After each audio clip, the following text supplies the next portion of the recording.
All right, let's do a recap for this Wednesday and take a look at price action and kind of show you guys what kind of played out today and the opportunity that was on the table. I do want to just kind of point out every day I use the AI prompt that we have built and get a breakdown of kind of what the market attitude is. You can see right here it has the breakout zone, the moving average cluster, which is basically a cluster of moving averages that kind of are all coming together.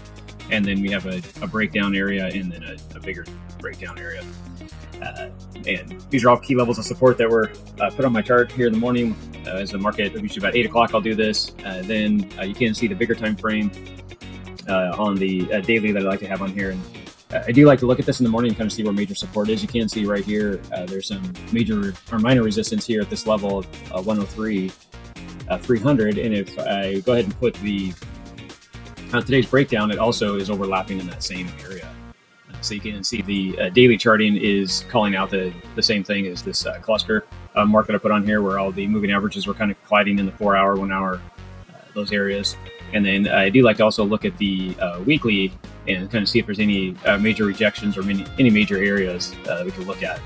So this is the first pullback target on a rejection. So we are looking for this to come down to the 1015.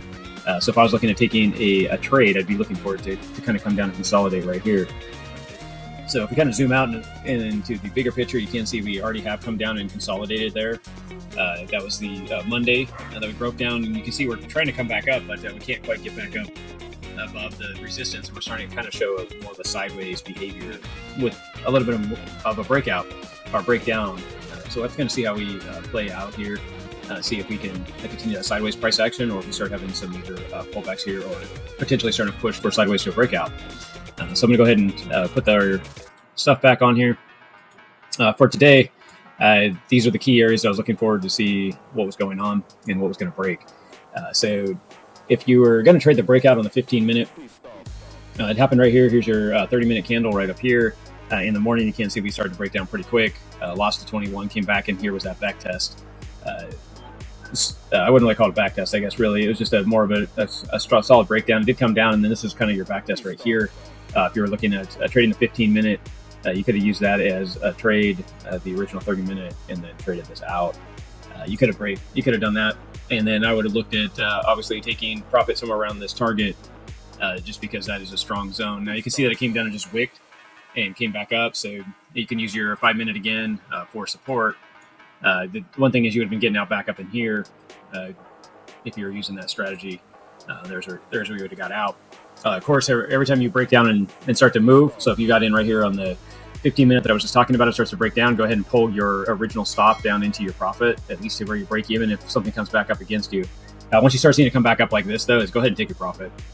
This would at least be a 1-to-1 trade roughly here. If you analyze the 5-minute, that's what I use as a breakout. I got into the back test through here. That's actually where this was right here. So we were breaking down below the 30-minute candle here, and then you can see the back test, and then here is the trade out. Looking for this area, the same thing. I used the original breakout zone as a support just in case that this did try to come back up here. I didn't want to get too tight to that because I was using the 5 minutes. I gave myself a room to trade. So then again, as it started to break down here, went ahead and pulled to break even. So that way, if the trade just goes back up and takes me out, at least I'm always walking out with my original investment in my pocket and not giving that up. So that was basically the move. I collected just a little bit above this. So I did just catch this wick. It was nice today. It's always fun when that happens. It just takes you out of the market on a nice little drop like that. Then you can see that we have been breaking down on the 200 here. The rest of the day, not a lot of strength or a lot of volume really to shove this up, nor to really pull it down. The longer time frames that I am looking at is watching behavior to see kind of how we're going to roll over here. If we are going to start to break down, the 21 now is back up on top. It's putting pressure also on the 1 hour. The 4 hour is kind of that same way. We were trying to break it back above it, and we were starting to lose it.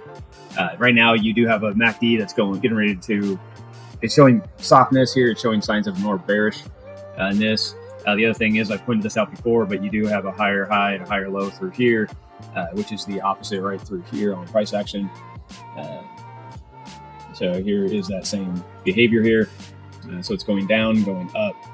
So it doesn't surprise me that this area here is higher than this area. It's kind of building around in the top area. As we start breaking down, let's just kind of watch it. One thing I am looking at as well is your 22-hour. Usually bleeds into your daily, and I do see right now the 22-hour is showing the RSI is topping out, starting to roll over. It looks like we're starting to turn the head back down. You see that same behavior right here, and now this could catch itself. We are up in bullish territory. We did get the cross for bearish, but this could rotate. This could rotate here, and it would save your daily. So a lot of times that bleeds into the daily. So we'll have to kind of watch this. So that is overall kind of what we're watching on these time frames. Now, if the daily does start to break down, we'll have to start looking at what levels could we go to. You can see that we were talking about this originally. This could pull down into this bigger pattern here. You kind of a left shoulder ahead, you could create a right shoulder, if you will. Those are all areas of concern right now, or I wouldn't say concern, but areas that you could be looking to take advantage of the market.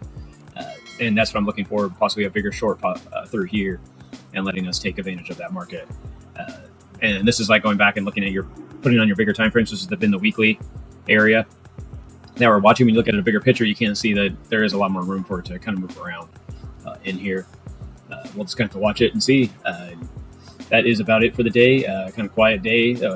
Reason why I like to show you the trade opportunities, because they're always there. Right now they're kind of slow and little pullbacks, but eventually the energy is going to kick in, and we are going to get some big solid moves. And but these kind of days are actually the kind of days I like, because you can just continue to take small money off the table and grow your account this way, just like I showed you here. Or when it pulled back on 15-minute, it was another opportunity as well right through here. And that is about it for the recap. Midweek, so we'll kind of reevaluate and see how things are going. Again, you can get in more detail if you look at our Cabrera account on X. You can get a lot of the data that we post, and we do show these levels and talk about these levels, and kind of show that for you, so you can work up your charts just like we do. But that is about it. We will see you in the next recap. Thanks, guys.